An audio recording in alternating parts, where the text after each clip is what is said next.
छोटी जो पार्टियां हैं वो जब मोर्चा होगा तो वो तो चौथा मोर्चा है। तो या तो तीसरे जो अलायंस है उसमें थोड़ा स्पेस क्रिएट करें, और स्पेस ऐसा क्रिएट करें कम से कम बीजेपी आरएसएस हारे, आरएसएस की विचारधारा हारे, बीजेपी हारे, किसी कीमत पर हारे। क्योंकि इस बार अगर आ गई तो चुनाव भी नहीं होंगे, संविधान भी बदलेगा, आरक्षण परक्षण सब खत्म हो जाएगा। अब विशेष रूप से दलित लोगों को मैं कह रहा हूँ, लखनऊ में हूँ, कि दलित लोगों को कह रहा हूँ कि भैया संभल के वोट देना, संभल के वोट देना, क्योंकि इस बार बीजेपी आ गई ना तो आरक्षण सब खत्म, पेट पे जितना चर्बी निकला हुआ ना वो सब चर्बी भी ठीक हो जाएगा, खेत में काम करवाएगा, बीपी शुगर सब ठीक हो जाएगा। पुनः प्रकृति के गोद में बीजेपी आरएसएस भेजने की तैयारी कर रही है। तो ये बात है, इसलिए लार्जली जो भारत का चुनाव होना है, अब सब पार्टी का अपना अपना इंडिपेंडेंस है, अपने हिसाब से तय करेगी। लेकिन अगर उत्तर प्रदेश कोई देखे, देखिए ये कोई आसान बात नहीं है। जो इंडिया बना है उसमें वैसे वैसे पार्टियां शामिल हैं जो एक दूसरे के एकदम कट्टर विरोधी रहे। कम्युनिस्ट पार्टी शामिल है, उसमें माले शामिल है, उसमें कांग्रेस शामिल है, आरजेडी, और इन पार्टियों का उदय तो कांग्रेस के खिलाफ हुआ था आंदोलन करके, ठीक है ना। वो लोग सब मतभेद बुला कर शामिल है। इसका मतलब है कि नेताओं को अब एहसास हो गया है कि अब खुली घोषणा हो रही है कि संविधान बदल देंगे। अब इंडिया से परेशान है, अभी तीसरा मोर्चा कैसे देखते हैं तीसरे मोर्चे को? लोकशाही है, लोकशाही में तो सब लोगों को अधिकार है मोर्चा बनाने का, पार्टी बनाने का, चुनाव लड़ने का। और खास तौर से जिस समाज से हम लोग आते हैं उस समाज में तो सबको एमएलए एमपी बनना है। मैं दलित समाज की बात कर रहा हूँ, ज्यादातर लोग एमएलए एमपी बनना चाहते हैं, राजनीति का मतलब उतना ही समझते हैं।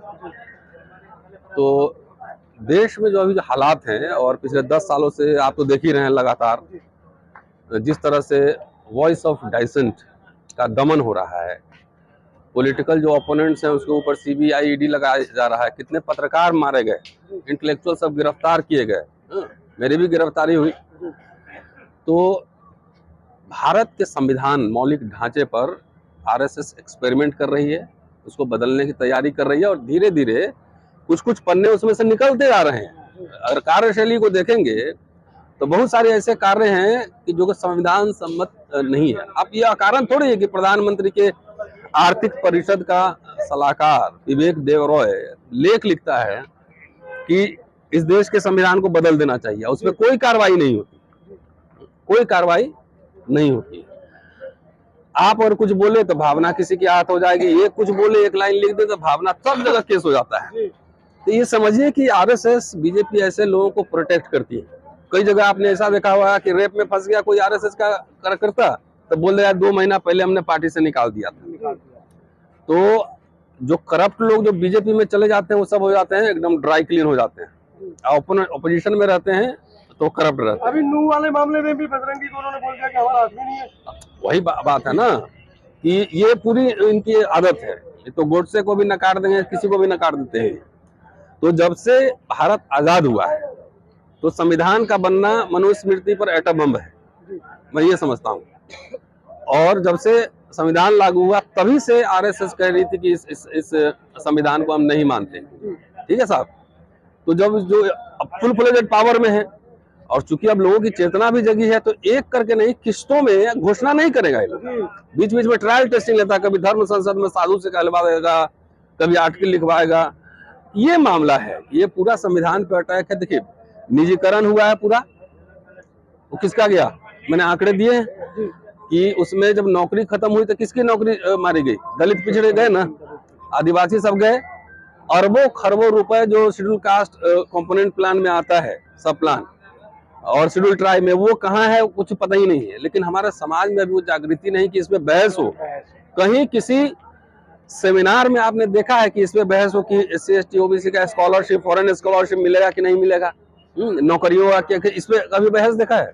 पॉलिटिकल चर्चा बहुत होती है, लेकिन जो कैसे पॉलिसी बनेगा, क्या बनेगा, उसके लिए जो इंटेलेक्चुअल चाहिए, जो जिस तरह के स्ट्रेटजी चाहिए, वो आपको अमूमन सभी पार्टियों में नदारद दिखता है। अमूमन मेरा ये कहना है कि कोशिश तो सबको जो करना चाहे करे, लेकिन अभी देश में जो हालात है और जो हम लोग देश भर में घूम भी रहे हैं कि अभी लार्जली जो है वो एनडीए बनाम इंडिया होगा।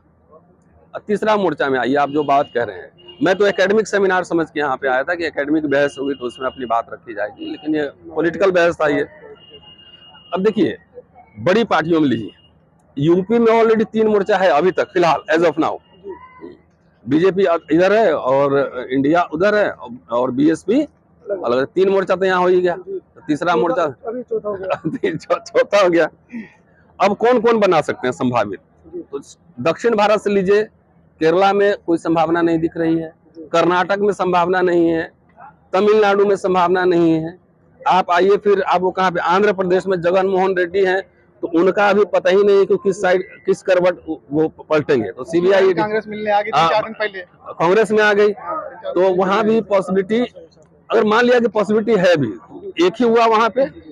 दूसरा आ जाइए आप इधर तेलंगाना में केसीआर है, तो उनका अभी स्थिति स्पष्ट नहीं है, मान लिया कि वो इंडिपेंडेंट रहेंगे। चौथा, ये बंगाल में कोई स्थिति नहीं है, बंगाल में। महाराष्ट्र में कोई संभावना नहीं दिख रही है।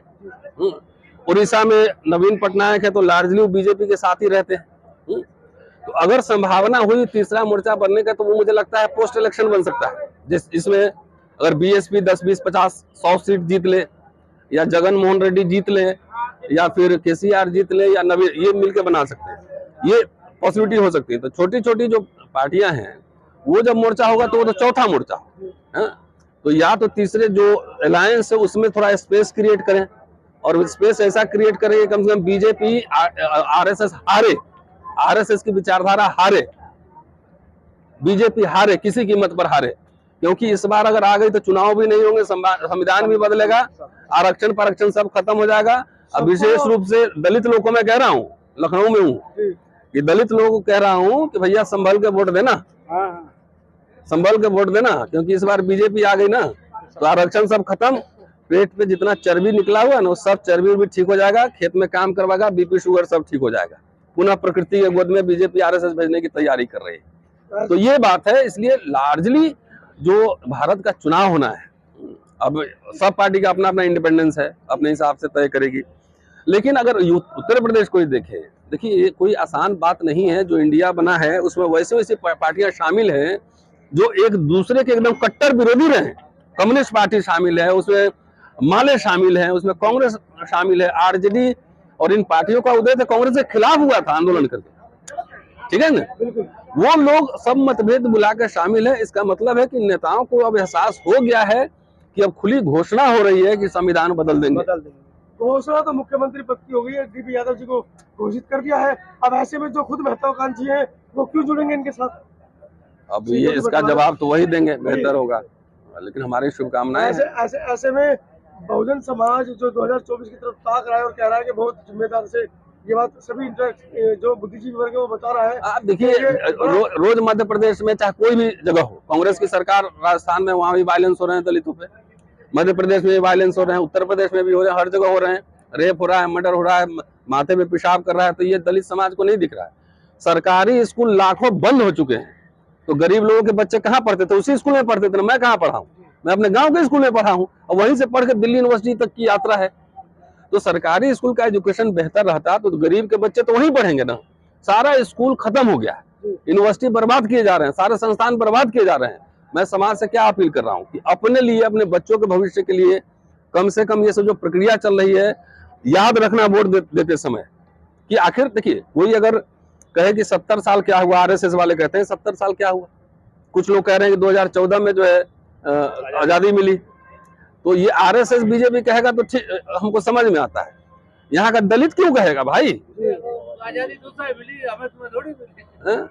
यहाँ क्यों कहेगा भाई? इतने संस्थान बने हैं, आप मिडिल क्लास जो फॉर्मेशन हुआ पब्लिक सेक्टर यूनिट से हुआ है। ऐसे में बहुजनों को क्या करना चाहिए? अब आगे की क्या रणनीति? बीजेपी को हराने के लिए जो जहां हरा सकता है उसको वोट देना चाहिए। एकदम खुला ऐलान है अब ये बीजेपी को जोन जहां हराने की स्थिति में वोट बर्बाद मत करना। बीजेपी को हराओ, इतना भयानक तरीके से हराओ कि कम से कम 50 साल तक जो है ना हिम्मत ना हार सके। और हमारा काम जो है, हमारा काम एजेंडा सेटिंग करना जी। स्कॉलरशिप का क्या होगा, स्कूल का क्या होगा, कॉलेज का क्या होगा, हमारे बच्चे पढ़ेंगे कहाँ, रोजगार का क्या होगा, सुरक्षा का क्या होगा। हमारा काम एजेंडा सेटिंग करना है लगातार इसमें जी। लेकिन कहा जा रहा है कि आप चाहे कांग्रेस को वोट डालें चाहे आपको डालें, लेकिन वोट जो भी है सभी बीजेपी को ही जाएंगे। कैसे? वो ईवीएम के थ्रू जो कहा तो जा रहा है। ईवीएम तो हम लोग तो मुद्दा उठा ही रहे हैं ना, पॉलिटिकल पार्टीज उठाए ना भाई, सत्ता उनको लेना है, पीएम सीएम उनको बनना है। तो एज ए सोशल एक्टिविस्ट तो ईवीएम के खिलाफ हम लोग लगातार बोल रहे हैं ना। तो ये पॉलिटिकल पार्टी जाके संसद में नया कानून बनेगा तभी ये हटेगा ना। तो ये कौन बोलेगा? ये पॉलिटिकल पार्टी को ही बोलना पड़ेगा। क्या लगता है कि पॉलिटिकल पार्टियां जो बोल नहीं रही हैं इसके लिए, तो क्या वजह है? जब हारती हैं तो बोलती है, वैसे बोलती नहीं बोलना चाहिए ना। मैं ये कह रहा हूँ, मेरा एक वीडियो राहुल गांधी ने फेसबुक पे डाला था, कई करोड़ लोगों ने देखा था, प्रेस कॉन्फ्रेंस का ईवीएम पे। तो सिर्फ शेयर ना करें ना, संसद में उठाए, बोले बैलेट पेपर से होगा। तो ये तो संसद से ही होना है, इसको एजेंडा में आना चाहिए कि हम बैलेट पेपर से चुनाव करवाएं। अब चुनाव हार जाए उसके बाद बोले कि ईवीएम में गड़बड़ी है। तो सोशल एक्टिविस्ट तो लगातार इसे खिलाफ लिख रहे हैं, बोल रहे हैं। तो हम कोई लीडर नहीं कि हमारे कहने से बन जाएगा उधर संसद में कानून। पॉलिटिकल पार्टी जितने हैं वो संसद में जाएं, बोले कि इस कानून को हम खत्म करते हैं, ईवीएम खत्म करेंगे, और सीधा ईवीएम पे तो लगातार सवाल उठते रहे हैं। अभी तो बॉम्बे हाई कोर्ट में केस पेंडिंग है, कई जगह केस पेंडिंग है। आज ही ताजा खबर है कि एक देश एक चुनाव, उसके ऊपर क्या कहना चाहिए? तो वो आगे बोले हैं कि एक पार्टी एक वोटर, इसका अगला एक्सटेंशन है। एक पार्टी मतलब बीजेपी पार्टी, या वोटर मतलब खाली बीजेपी का वोटर। बीजेपी के नेता सब चाइना बहुत जाते हैं। क्यों जाते हैं पता है आपको?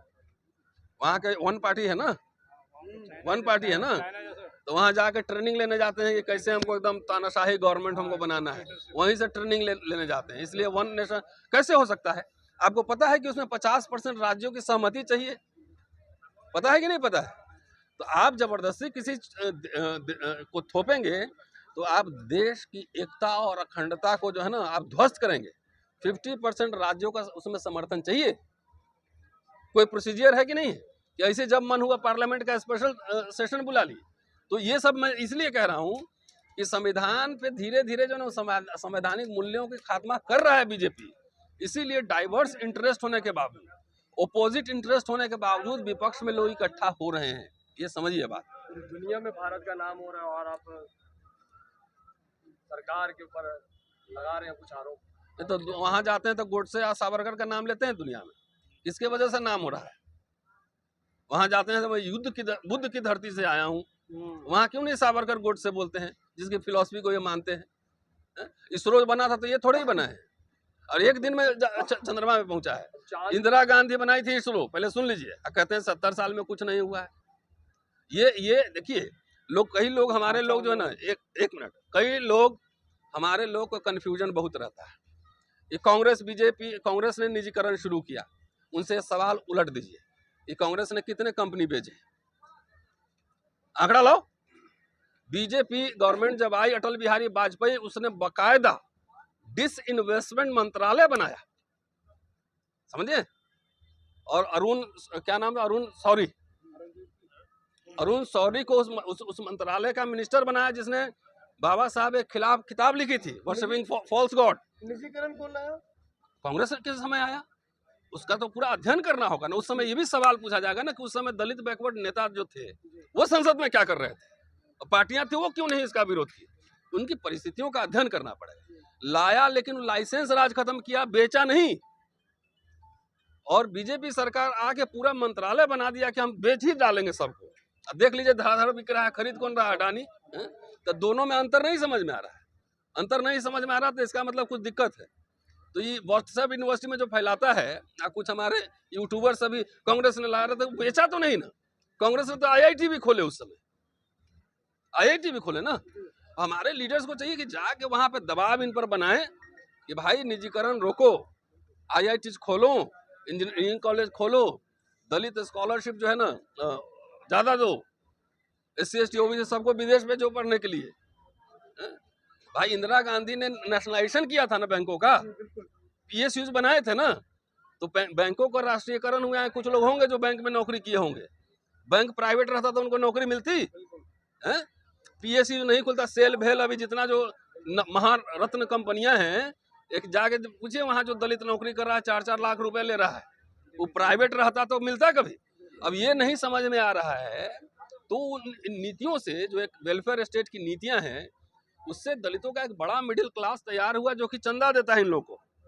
नौकरी खत्म, चंदा खत्म, पार्टी खत्म, सब हो जाएगा। शुक्रिया, थैंक यू। एक आखिरी सवाल, ये सोशल मीडिया पर बड़ा वायरल हो रहा है कि चंद्रयान 5 या चांद पर, तो उसे भी हिंदू राष्ट्र घोषित किया जाए। नहीं, चांदी को बनाओ, वैसे भी हमारे यहाँ तो चंदा मामा कहते ही, वो तो पहले से हमारा है, बच्चों को सुलाया जाता है लोरी सुना सुना के। शिव शक्ति कर दिया। ठीक है, इनको तो जो करना है करने दीजिए।